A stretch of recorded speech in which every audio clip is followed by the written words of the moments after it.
Muy bien. La reforma papal. ¿Qué habrían hecho los obispos de antaño de haber tenido que sufrir todo esto? Cada día un banquete, cada día una parada. En la mesa, toda clase de manjares, no para los pobres, sino para huéspedes sensuales, mientras a los pobres, a quienes en realidad pertenecen, no se les deja entrar y desfallecen de hambre. Esto lo dijo San Pedro Damiano. Al terminar la sección anterior, un pequeño grupo de peregrinos marchaba hacia Roma. A su cabeza iba el obispo Bruno de Tula, a quien el emperador había ofrecido el papado. Pero Bruno se había negado a aceptarlo de manos del emperador y había insistido en ir a Roma como peregrino. Si en esa ciudad el pueblo y el clero lo elegían obispo, aceptaría de ellos la tiara papal. Esta actitud por parte de Bruno reflejaba una de las preocupaciones principales de quienes buscaban la reforma de la Iglesia. Para estas personas, uno de los peores males que sufría la Iglesia era la simonía, es decir, la compra y venta de cargos eclesiásticos. El ser nombrado por las autoridades civiles, aun cuando no hubiera transacción monetaria alguna, les parecía a Bruno y a sus acompañantes acercarse demasiado a la simonía. Un papado reformador debía surgir puro desde sus propias raíces. Como le había dicho el monje Hildebrando a Bruno, aceptar el papado de manos del emperador sería ir a Roma, no como apóstol, sino como apóstata. Otro miembro de la comitiva de Bruno era el monje Humberto, quien en su monasterio de Lontaringia se había dedicado al estudio y a escribir en pro de la reforma eclesiástica.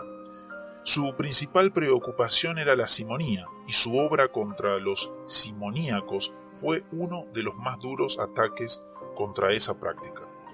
Humberto era un hombre de espíritu fogoso, quien llegó a afirmar que las ordenaciones hechas por un obispo simoníaco carecían de valor. Esta era una posición extrema, pues quería decir que muchísimos de los fieles, aún sin ellos saberlo, estaban recibiendo sacramentos inválidos. Más tarde, Humberto fue hecho cardenal por León IX y fue él quien, como vimos en la sección anterior, depositó sobre el altar de Santa Sofía la sentencia de excomunión contra el patriarca Miguel Cerulario, que marca el cisma entre las iglesias de Oriente y Occidente. Quizás el más notable miembro de aquella comitiva era el joven monje Hildebrando, quien era buen conocedor de la ciudad de Roma, de sus altos ideales y sus bajas intrigas. Nacido alrededor del año 1020, en medio de una familia de carpinteros de Toscana, de niño había entrado al monasterio de Santa María del Aventino, en Roma. Allí se había dedicado al estudio y la devoción, y llegó a la conclusión de que era necesario reformar la vida eclesiástica. Fue allí donde conoció a Juan Gracián, quien llegó a ser papa bajo el nombre de Gregorio VI. Como dijimos antes, Gregorio VI trató de reformar la iglesia. Con ese propósito en mente, llamó a Hildebrando junto a sí, pero la reforma de Gregorio VI resultó fallida, pues pronto hubo 3 pretendidos papas y Gregorio abdicó en pro de la paz y la unidad de la iglesia. A su exilio lo acompañó Hildebrando y se dice que fue él quien le cerró los ojos al morir. 2 años después, Bruno de Tula, camino de Roma, llamó a Hildebrando junto a sí para que le ayudara a emprender de nuevo la reforma que Gregorio VI había intentado.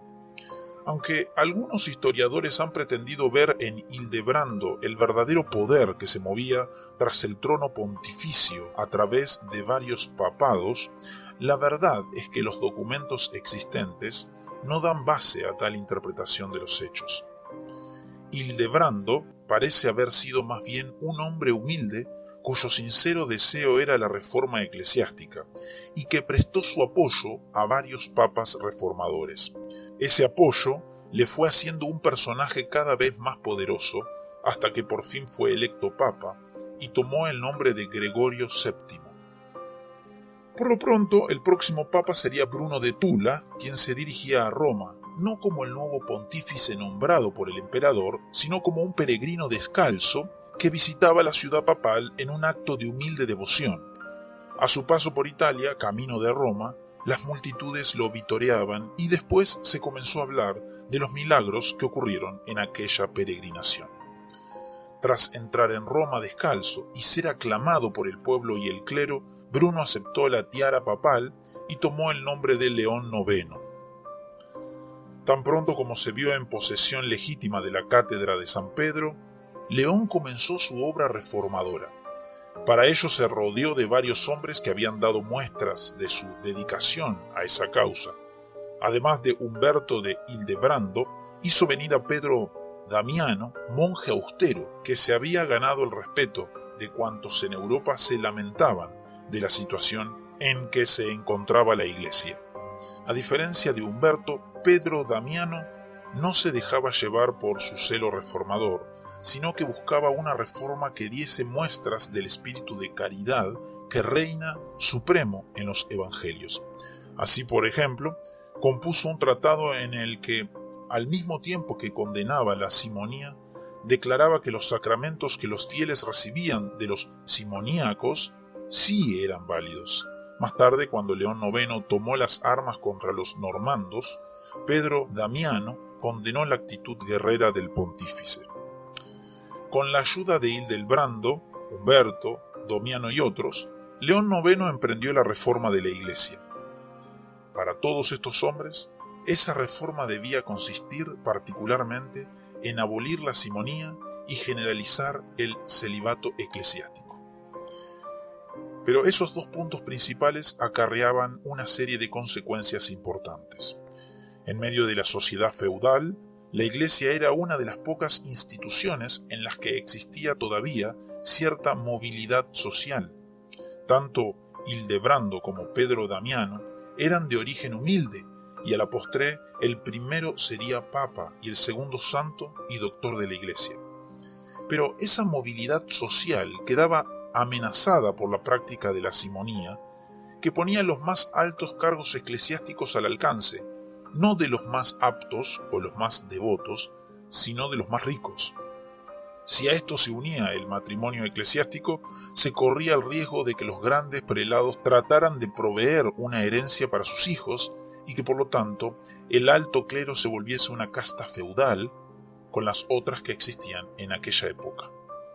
Luego, la oposición de los reformadores al matrimonio eclesiástico tenía, además de los móviles explícitos de afirmar los valores de la vida célibe, otros móviles más profundos, quizás no conocidos a cabalidad por sus propios propugnadores.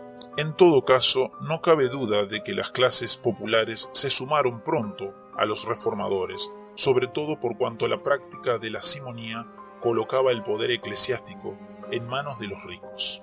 Después de tomar una serie de medidas reformadoras en Italia, León se dispuso a extender la reforma a lugares más distantes. Con ese propósito viajó a Alemania, donde el emperador Enrique III y algunos de sus antecesores habían dado pasos contra la simonía, pero donde León sentía la necesidad de afirmar la autoridad papal. Allí excomulgó a Godofredo de Lorena, quien se había rebelado contra Enrique, y obligó al insurrecto a someterse. Luego intercedió a su favor ante el emperador, quien le perdonó la vida. De este modo, León afirmaba una vez más la autoridad papal por encima de los señores feudales. En Francia, la práctica de la simonía estaba generalizada y por tanto el Papa decidió visitar ese país. El rey de Francia y muchos de los grandes prelados le indicaron de diversos modos que no deseaban una visita papal. Pero a pesar de ello, León, casi haciéndose el sordo, fue a Francia, donde convocó un concilio que se reunió en Reims. Allí, varios prelados culpables de simonía fueron depuestos y se dio orden de que los sacerdotes y obispos casados dejasen a sus mujeres. Aunque esta última orden no fue obedecida por muchos, el prestigio del Papa aumentó considerablemente y la práctica de la simonía disminuyó. Sin embargo, aquel Papa reformador no dejó de cometer sus errores. De estos, probablemente el más grave fue tomar personalmente las armas contra los normandos. Estos se habían establecido en el sur de Italia y en Sicilia, y desde allí amenazaban las posesiones papales. De Alemania, León no pudo obtener más ayuda que 500 caballeros, al frente de los cuales marchó contra los normandos, al tiempo que aumentaba sus ejércitos con tropas de mercenarios. Pedro Damiano le increpó, mostrándole el contraste entre lo que León se proponía y las enseñanzas evangélicas. Pero a pesar de ello, León marchó contra los normandos, a quienes presentó batalla en Civita al Mare. Allí las tropas papales fueron derrotadas y el propio Papa fue hecho prisionero por los normandos, quienes lo retuvieron hasta pocos meses antes de su muerte. El otro error de León consistió en enviar a Constantinopla una embajada compuesta por clérigos inflexibles del talante de Humberto, cuya actitud ante Miguel Cerulario y ante las costumbres de la Iglesia Oriental fue una de las principales causas del cisma. A la muerte de León se corría el riesgo de que el papado se volviera de nuevo motivo de contienda entre las diversas familias y partidos italianos. El único poder capaz de evitar esto era el emperador Enrique III, pero pedirle a Enrique que nombrase al nuevo papa sería colocar de nuevo al papado bajo la sombra de los intereses políticos. De ese modo, todo lo que León había logrado se perdería. En tales circunstancias, Hildebrando comenzó una serie de gestiones cuyo resultado fue que el emperador accedió a la elección del nuevo papa por los romanos, siempre que ese papa fuese alemán. Así se garantizaba que el papado no caería en manos de alguna de las familias italianas que se lo disputaban. Pero existía todavía el peligro de que, por ser alemán, el sucesor de León resultara ser un juguete del emperador. Por esa razón, el partido reformador, que a la sazón tenía el poder en Roma, hizo recaer la elección sobre Gebrard de Eichstätt. Gebrard era uno de los más hábiles consejeros de Enrique, pero era también un hombre de convicciones religiosas que no se doblegaría ante la autoridad imperial. En señal de ello, antes de aceptar la tiara, le dijo al emperador que sólo aceptaría si Enrique le prometía devolverle a San Pedro lo que le pertenecía. El sentido de esta frase no está del todo claro, pero sin lugar a dudas se refiere en parte a las tierras que los normandos habían tomado y en parte a la autoridad papal que los emperadores y otros gobernantes siempre estaban tentados de arrebatar.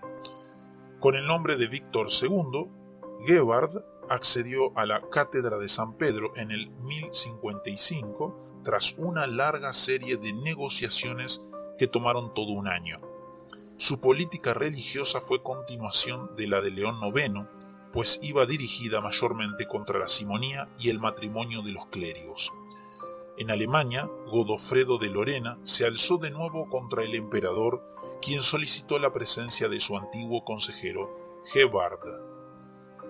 Poco después que el Papa se reunió con su antiguo soberano, este murió y dejó a su pequeño hijo Enrique IV al cuidado de Víctor. En consecuencia, este último tuvo por algún tiempo en sus manos las riendas de la Iglesia y del Imperio. Con tales poderes, su política reformadora avanzó rápidamente. Hildebrando fue enviado a Francia, donde impulsó la reforma de la Iglesia, depuso a varios prelados culpables de simonía y limitó el poder de los señores feudales sobre los obispos. En Italia, Víctor siguió una política parecida, pero cuando sus excesivos poderes lo llevaron a cometer injusticias contra algunos de sus antiguos rivales, Pedro Damiano volvió a alzar su voz de protesta. El Papa no parece haberle prestado atención y se preparaba a dirigirse a Alemania para hacer valer allí su autoridad, cuando murió repentinamente. Una de las últimas acciones de Víctor había sido hacer nombrar a Federico de Lorena abad de Montecassino. Este Federico era hermano de Godofredo de Lorena, el mismo que se había rebelado 2 veces contra Enrique III y a quienes los papas habían condenado. Por tanto, su nombramiento señalaba un cambio de política. En todo caso, a la muerte de Víctor fue Federico de Lorena quien lo sucedió, con el nombre de Esteban IX. Su papado fue breve, pero en él el movimiento reformador cobró tal auge que se produjo la insurrección de los patares, gente del pueblo que asaltaba las casas de los clérigos y maltrataba a sus esposas y concubinas. Esteban intervino para evitar los excesos, pero ese episodio nos muestra que eran las clases populares las que más insistían en el celibato eclesiástico y en condenar la simonía.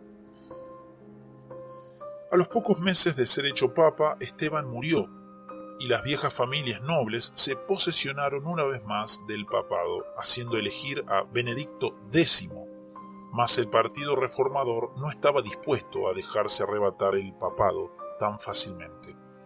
Los cardenales y otros prelados romanos que habían sido nombrados por los papas reformadores estaban descontentos. Hildebrando, que por otra causa se encontraba a la sazón en la corte de la emperatriz regente Inés, la convenció de la necesidad de deponer a Benedicto. Con su apoyo y con el de otras casas poderosas, Hildebrando y Pedro Damiano reunieron a los cardenales en Roma y todos juntos declararon depuesto a Benedicto y eligieron a Gerhard de Borgoña, quien tomó el nombre de Nicolás II. En vista de lo sucedido, era necesario establecer un método para la elección del Papa que no quedase sujeto a las vicisitudes del momento. Con ese propósito, Nicolás II reunió el Segundo Concilio Laterano en el año 1059. Fue allí donde por primera vez se decretó que los futuros papas debían ser elegidos por los cardenales. El cardenalato es una institución de orígenes oscuros. Al principio se les daba el título de obispos cardenales de Roma a los obispos de 7 iglesias vecinas que junto al papado presidían el culto en la Basílica Lateranense. En el siglo VIII aparecen por primera vez los títulos de presbítero cardenal y diácono cardenal. En todo caso, en época de Nicolás II, el cardenalato era ya una vieja institución y quienes lo ejercían eran en su mayoría personas dedicadas a la reforma.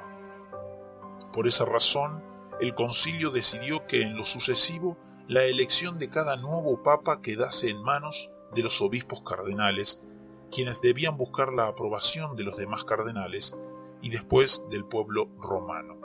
En cuanto a los antiguos derechos que los emperadores habían ejercido de ser consultados antes de la consagración del nuevo papa, el concilio se expresó ambiguamente, dando a entender que ni aun el emperador tenía derecho a vetar la elección hecha por los cardenales y el pueblo. Además se ordenó que los futuros papas fuesen elegidos de entre el clero romano y que sólo cuando no se encontrase en ese clero una persona capacitada, se acudiría a otras personas. Aunque en teoría el concilio contaba todavía con el pueblo para la elección pontificia, en realidad limitó mucho su poder, pues determinó que en caso de tumultos o motines públicos, los cardenales podían trasladarse a otra ciudad y elegir allí al Papa. El decreto del Segundo Concilio Laterano estableció el método de elección que, con algunos cambios, se sigue hasta nuestros días. Al mismo tiempo que daba pasos para regular su sucesión, Nicolás II estableció una nueva política de alianza con los normandos del sur de Italia. Hasta entonces, estos invasores habían sido enemigos del Papa, que más de una vez había tenido que acudir a las fuerzas imperiales para solicitar su apoyo. A partir de Nicolás, el papado pudo seguir una política mucho más independiente del imperio, pues contaba con el apoyo de los normandos, cuyos jefes recibieron el título de duques y más tarde de reyes. A la muerte de Nicolás, las antiguas familias romanas trataron de adueñarse una vez más del papado con el apoyo de la emperatriz regente Inés. Eligieron su propio papa, a quien dieron el nombre de Honorio II. Pero los cardenales, inspirados y dirigidos por Hildebrando, declararon que esa elección, por ser contraria a lo dispuesto por el Concilio Laterano, era nula y eligieron a Alejandro II. Este último pudo sostenerse frente a la oposición del imperio gracias al apoyo de los normandos hasta que cayó la emperatriz Inés y el próximo regente le retiró su apoyo a Honorio, quien 3 años después de ser electo regresó a su antiguo obispado de Parma. El pontificado de Alejandro II fue relativamente largo, 1061 al 1073, y colocó la reforma papal sobre bases firmes. En diversas partes de Europa se tomaron medidas contra la simonía, muchos prelados que habían comprado sus cargos fueron depuestos, muchos otros se vieron obligados a jurar que no eran simoníacos, el celibato eclesiástico se volvió una causa cada vez más popular. Para aquellos reformadores y para el pueblo que los seguía, no había diferencia alguna entre el matrimonio de los clérigos y el concubinato. Las esposas de los sacerdotes eran llamadas rameras y tratadas como tales. El movimiento de los patares cobró nuevas fuerzas. Un ejemplo del modo en que el fervor popular abrazó la causa de la reforma lo tenemos en el caso de Pedro, el obispo de Florencia. En esa ciudad, la costumbre de tener sacerdotes casados era todavía bastante general y el pueblo y los monjes se hicieron el propósito de abolirla.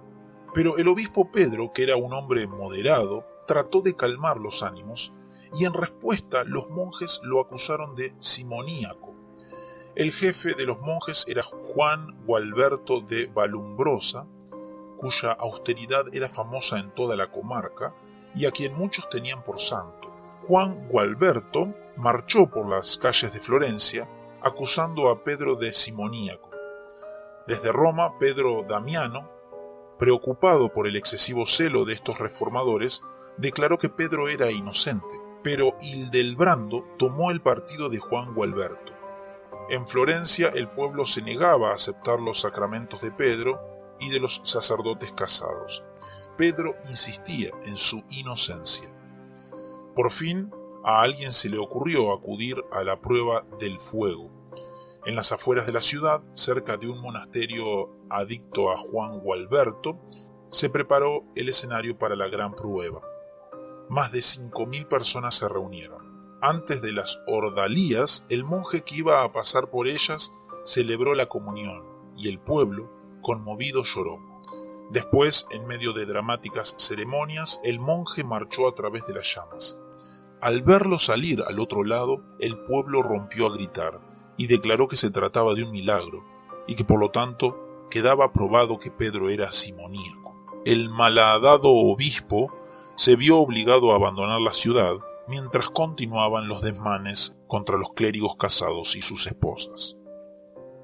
A la muerte de Alejandro se planteaba de nuevo el asunto de la sucesión. El decreto del Concilio Laterano establecía un procedimiento para la elección del nuevo papa. Pero las viejas familias romanas habían dado pruebas de que ese decreto no les infundía gran respeto. También era posible que el imperio tratase de imponer un prelado alemán con la esperanza de que el papado volviera a ser instrumento de los intereses imperiales. Por otra parte, el pueblo romano, imbuido de las ideas de reforma que se habían predicado en todas las ciudades desde tiempos de León IX, no estaba dispuesto a permitir que el papado se tornara otra vez juguete de los intereses políticos de uno u otro bando. Por esa razón, en medio de los funerales de Alejandro, el pueblo rompió a gritar: «Hildebrando obispo, Hildebrando obispo». Acto seguido, los cardenales se reunieron y eligieron papa a quien por tantos años había dado muestras de celo reformador y de habilidad política y administrativa.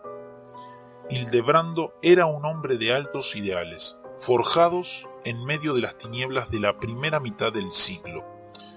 Su sueño era una iglesia universal, unida bajo la autoridad suprema del Papa. Para que ese sueño llegase a ser realidad, era necesario tanto reformar la iglesia en los lugares donde el Papa tenía autoridad, al menos nominal, como extender esa autoridad a la iglesia oriental y a las regiones que estaban bajo el dominio de los musulmanes.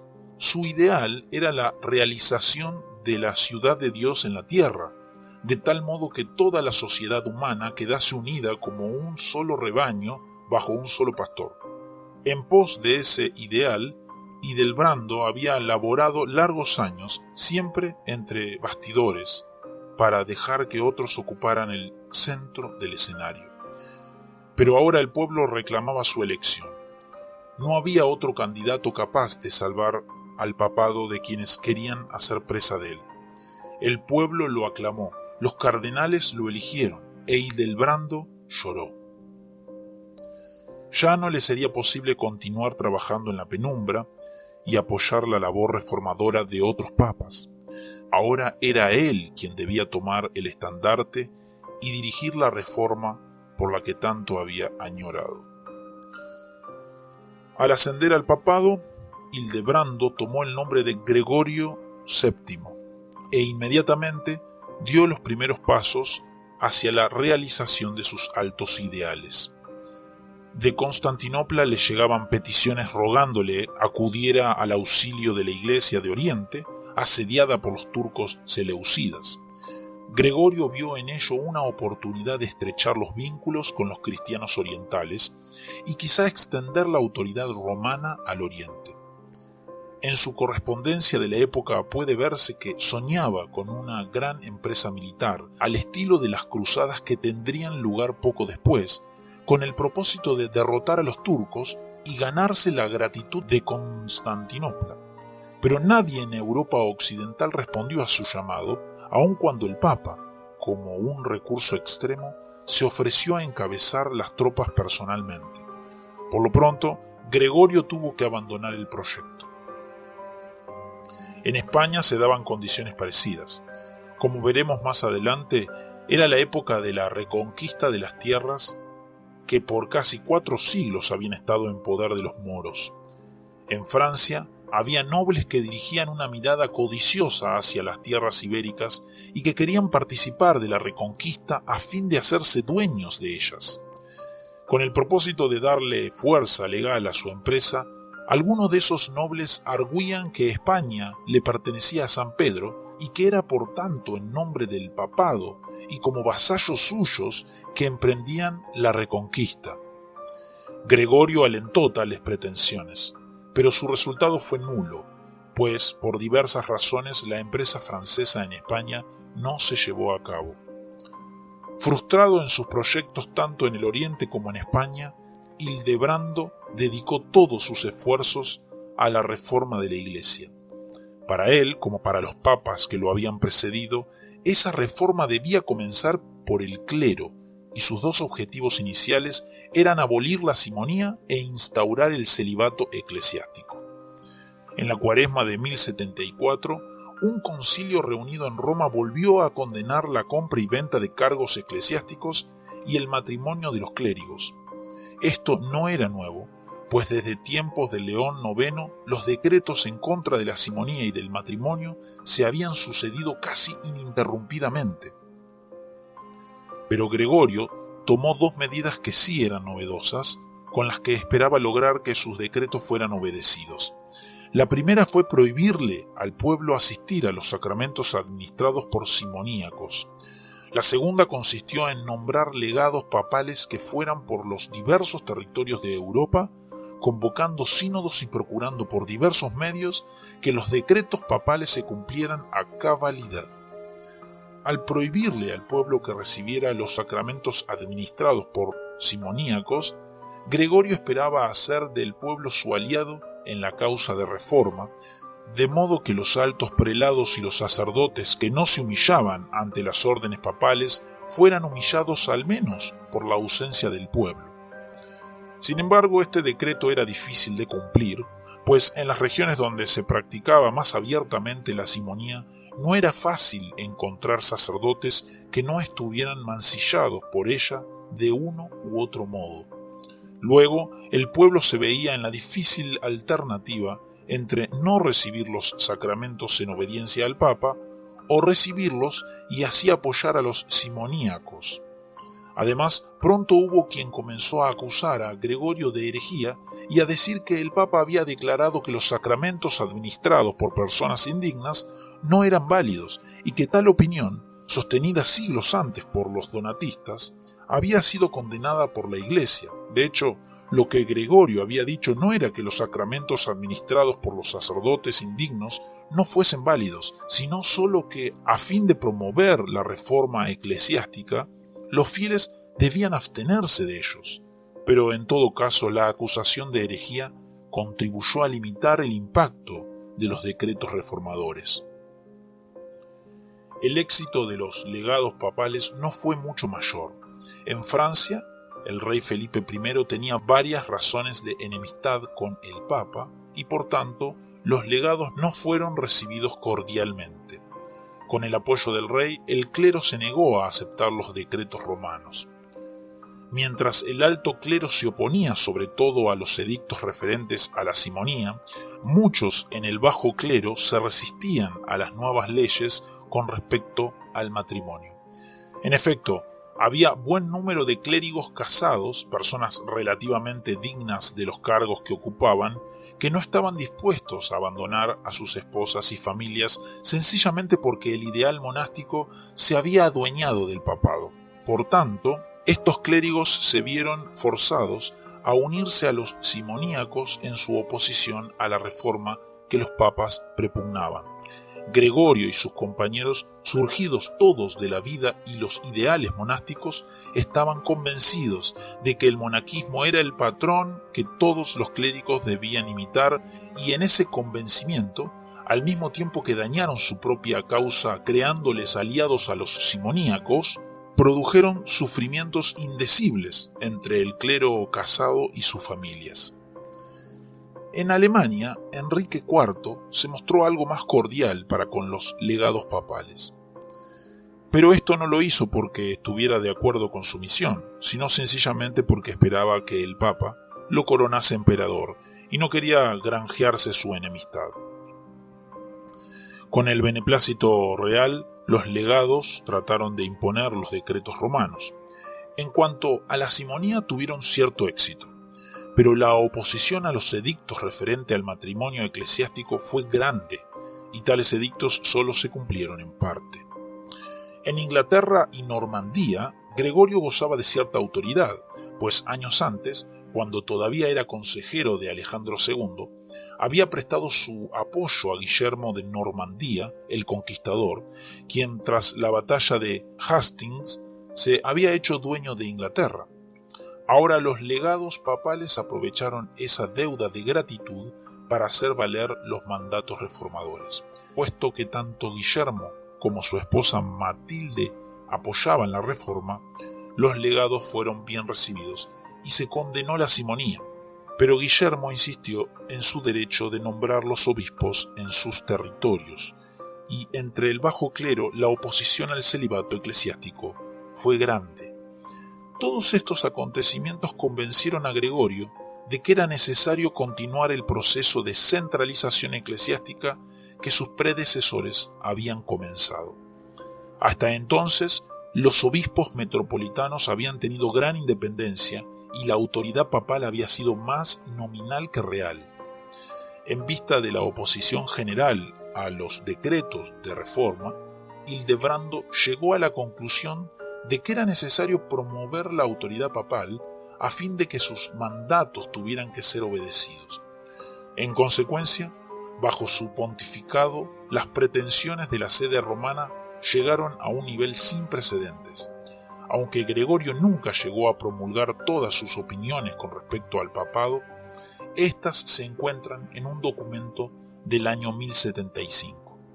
En él, Gregorio afirma no solo que la Iglesia romana ha sido fundada por el Señor y que su obispo es el único que ha de recibir el título de universal, sino también que el Papa tiene autoridad para juzgar y deponer a obispos, que el imperio le pertenece, de tal modo que es él quien tiene derecho a otorgar las insignias imperiales, así como a deponer al emperador, que la Iglesia de Roma nunca ha errado ni puede errar, que el Papa puede declarar nulos los juramentos de fidelidad hechos por vasallos a sus señores, y que todo Papa legítimo, por el solo hecho de ocupar la cátedra de San Pedro y en virtud de los méritos de ese apóstol, es santo.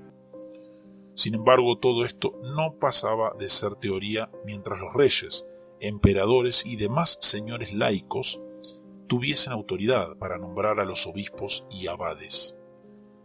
Si los dirigentes eclesiásticos recibían sus cargos de los laicos, sería a ellos que les deberían fidelidad y obediencia y no al Papa.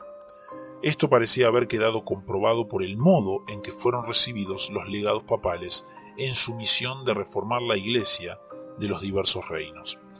Por esa razón, en el año 1075 y después en el 1078 y el 1080, Gregorio prohibió a todos los clérigos y monjes recibir obispados, iglesias o abadías de manos laicas, so pena de excomunión. En el 1080 se añadía que también serían excomulgados los señores laicos que invistieran a alguien en tales cargos. Con estos decretos quedaba montada la escena para los grandes conflictos entre el pontificado y el imperio.